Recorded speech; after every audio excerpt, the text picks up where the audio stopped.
നമസ്കാരം. കൃഷി ജാഗ്രൻ കൃഷി വാർത്തകൾ പവർഡ് ബൈ സ്റ്റിൽ ഇന്ത്യ. ഇന്നത്തെ പ്രധാന വാർത്തകൾ.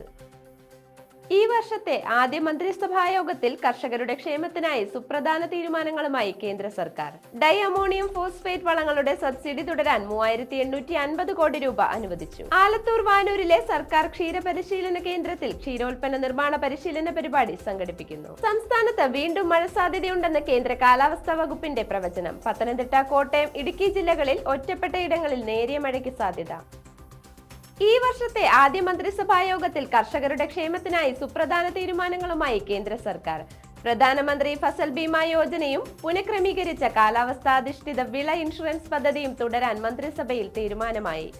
ഇതിലൂടെ 2025-26 കാലയളവിൽ രാജ്യത്തെ കർഷകർക്ക് പ്രകൃതിക്ഷോഭം മൂലമുണ്ടാകുന്ന വിളനാശത്തിൽ നിന്നും പരിരക്ഷ ലഭിക്കും. NBS സബ്സിഡിക്ക് പുറമെ ലഭിക്കുന്ന ഡൈ അമോണിയം ഫോസ്ഫേറ്റ് വളങ്ങളുടെ സബ്സിഡി ഈ വർഷം ഡിസംബർ 31 വരെ നീട്ടാനും മന്ത്രിസഭാ യോഗത്തിൽ തീരുമാനമായി. ഇതിനായി 3850 കോടി രൂപ അനുവദിച്ചതായും കേന്ദ്രമന്ത്രി ശിവരാജ് സിംഗ് ചൗഹാൻ അറിയിച്ചു. കാർഷിക മേഖലയിൽ നൂതന സാങ്കേതിക വിദ്യകളുടെ സംയോജനത്തിനായും മന്ത്രിസഭ ഫണ്ട് വകയിരുത്തി. വിള ഇൻഷുറൻസിലെ സുതാര്യത വർദ്ധിപ്പിക്കുന്നതിനും ക്ലെയിമുകളിൽ സമയബന്ധിതമായി നടപടി സ്വീകരിക്കുന്നതിനുമായി fund for innovations and technology രൂപീകരിക്കാനും മന്ത്രിസഭ അംഗീകാരം നൽകി. ഇതിനായി 824.77 കോടി രൂപ നീക്കിവെക്കും. പദ്ധതിയെ സംബന്ധിച്ചുള്ള കൂടുതൽ വിവരങ്ങൾക്ക് ഡിസ്ക്രിപ്ഷൻ ബോക്സിൽ നൽകിയിരിക്കുന്ന ലിങ്കിൽ ക്ലിക്ക് ചെയ്യുക.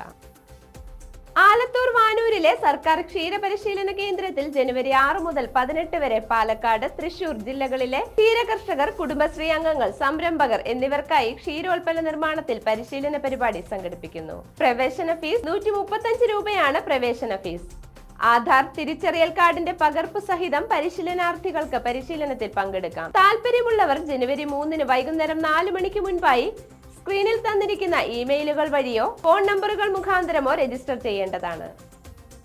സംസ്ഥാനത്ത് വീണ്ടും മഴ സാധ്യതയുണ്ടെന്ന് കേന്ദ്ര കാലാവസ്ഥാ വകുപ്പിന്റെ പ്രവചനം. പത്തനംതിട്ട, കോട്ടയം, ഇടുക്കി ജില്ലകളിൽ ഒറ്റപ്പെട്ട ഇടങ്ങളിൽ നേരിയ മഴയ്ക്ക് സാധ്യതയുണ്ടെന്നാണ് അറിയിപ്പിൽ പറയുന്നത്. സംസ്ഥാനത്ത് മഴയ്ക്ക് ശമനമെന്നായിരുന്നു കഴിഞ്ഞ ദിവസങ്ങളിലെ റിപ്പോർട്ടുകൾ. കൂടാതെ താപനിലയും ഉയരുന്ന സാഹചര്യമായിരുന്നു. ഇതിന്റെ അടിസ്ഥാനത്തിൽ ഇന്നും നാളെയും ഉയർന്ന താപനില മുന്നറിയിപ്പും കേന്ദ്ര കാലാവസ്ഥാ വകുപ്പ് പുറപ്പെടുവിച്ചിരുന്നു. അതേസമയം ഇന്ന് ഗൾഫ് ഓഫ് മാന്നാർ, കന്യാകുമാരി പ്രദേശം, മാലിദ്വീപ് പ്രദേശം, തെക്കു പടിഞ്ഞാറൻ ബംഗാൾ ഉൾക്കടലിന്റെ തെക്കൻ ഭാഗങ്ങൾ എന്നിവിടങ്ങളിൽ മണിക്കൂറിൽ 35 മുതൽ 45 കിലോമീറ്റർ വരെയും ചില അവസരങ്ങളിൽ മണിക്കൂറിൽ 55 കിലോമീറ്റർ വരെയും വേഗതയിൽ ശക്തമായ കാറ്റിനും മോശം കാലാവസ്ഥയ്ക്കും സാധ്യതയുള്ളതിനാൽ ഈ പ്രദേശങ്ങളിൽ മത്സ്യബന്ധനത്തിന് പോകാൻ പാടില്ലെന്നും അറിയിപ്പിൽ പറയുന്നു. വാർത്തകൾ അവസാനിക്കുന്നു. നന്ദി.